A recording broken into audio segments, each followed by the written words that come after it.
Moses protested again. "What if they won't believe me or listen to me? What if they say, 'The Lord never appeared to you'?" Then the Lord asked him, "What is that in your hand?" "A shepherd's staff," Moses replied. "Throw it down on the ground," the Lord told him. So Moses threw down the staff, and it turned into a snake. Moses jumped back. Then the Lord told him, "Reach out and grab its tail." So Moses reached out and grabbed it, and it turned back into a shepherd's staff in his hand. "Perform this sign," the Lord told him. "Then they will believe that the Lord, the God of their ancestors, the God of Abraham, the God of Isaac, and the God of Jacob, really has appeared to you." Then the Lord said to Moses, "Now put your hand inside your cloak." So Moses put his hand inside his cloak, and when he took it out again, his hand was white as snow with a severe skin disease. "Now put your hand back into your cloak," the Lord said. So Moses put his hand back in, and when he took it out again, it was as healthy as the rest of his body. The Lord said to Moses, "If they do not believe you and are not convinced by the first miraculous sign, they will be convinced by the second sign. And if they don't believe you or listen to you even after these two signs, then take some water from the Nile River and pour it out on the dry ground. When you do, the water from the Nile will turn to blood on the ground." But Moses pleaded with the Lord, "O Lord, I'm not very good with words. I never have been, and I'm not now, even though you have spoken to me. I get tongue-tied, and my words get tangled." Then the Lord asked Moses, "Who makes a person's mouth? Who decides whether people speak or do not speak, hear or do not hear, see or do not see? Is it not I, the Lord? Now go. I will be with you as you speak, and I will instruct you in what to say." But Moses again pleaded, "Lord, please send anyone else." Then the Lord became angry with Moses. "All right," he said. "What about your brother, Aaron the Levite? I know he speaks well. And look, he is on his way to meet you now. He will be delighted to see you. Talk to him and put the words in his mouth. I will be with both of you as you speak, and I will instruct you both in what to do. Aaron will be your spokesman to the people.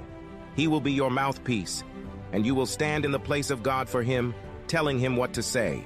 And take your shepherd's staff with you, and use it to perform the miraculous signs I have shown you." So Moses went back home to Jethro, his father-in-law. "Please let me return to my relatives in Egypt," Moses said. "I don't even know if they are still alive." "Go in peace," Jethro replied. Before Moses left Midian, the Lord said to him, "Return to Egypt, for all those who wanted to kill you have died." So Moses took his wife and sons, put them on a donkey, and headed back to the land of Egypt. In his hand he carried the staff of God. And the Lord told Moses, "When you arrive back in Egypt, go to Pharaoh and perform all the miracles I have empowered you to do. But I will harden his heart, so he will refuse to let the people go. Then you will tell him, 'This is what the Lord says. Israel is my firstborn son. I commanded you, let my son go, so he can worship me. But since you have refused, I will now kill your firstborn son.'" On the way to Egypt, at a place where Moses and his family had stopped for the night, the Lord confronted him and was about to kill him. But Moses' wife, Zipporah, took a flint knife and circumcised her son. She touched his feet with the foreskin and said, "Now you are a bridegroom of blood to me." When she said a bridegroom of blood, she was referring to the circumcision. After that, the Lord left him alone. Now the Lord had said to Aaron, "Go out into the wilderness to meet Moses." So Aaron went and met Moses at the mountain of God, and he embraced him. Moses then told Aaron everything the Lord had commanded him to say, and he told him about the miraculous signs the Lord had commanded him to perform.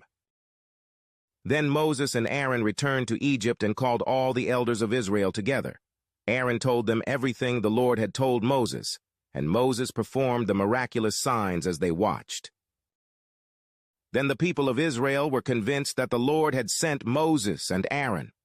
When they heard that the Lord was concerned about them and had seen their misery, they bowed down and worshipped. So today, we're diving into one of the most dramatic moments in the early story of Moses, his encounter with God in Exodus 4. Honestly, it's such a raw picture of fear, doubt, and divine power all tangled together. Yeah. What strikes me right away is how human Moses is. He's literally standing in front of God, and his first instinct is, but what if they don't believe me? Like, you'd think that after a burning bush and God talking to you, you'd be fired up, right? Totally. But I get it. It's that imposter syndrome kicking in. Imagine being told to go confront the most powerful man in Egypt and convince a nation to follow you. I'd be like, are you sure you dialed the right guy? And God doesn't just shut him down. Instead, he starts giving him these signs, like the staff turning into a snake. That part is wild. Moses throws it down, it becomes a snake, and then God tells him to grab it by the tail. That's like the worst possible way to pick up a snake. Right? It's like God is saying, I want you to trust me, even when it feels totally unnatural. That's the whole theme here, obedience over instinct. First the staff, then the diseased hand, and then the Nile water turning to blood. It's escalating proof. And still Moses hesitates. He brings up his speech problem next. Says he's not good with words. That part hits home. How many of us have used that excuse? I'm just not cut out for this. What's crazy is that God's reply is so direct. Who makes a person's mouth? It's like, I designed you. I know what I'm doing. But even then, Moses begs God to send someone else. That's when God gets a little heated, right? He's patient for a while, but finally, he's like, okay, fine, Aaron will go with you.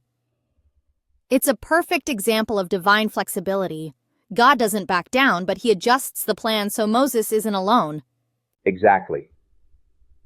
And then there's that moment where Moses finally sets out.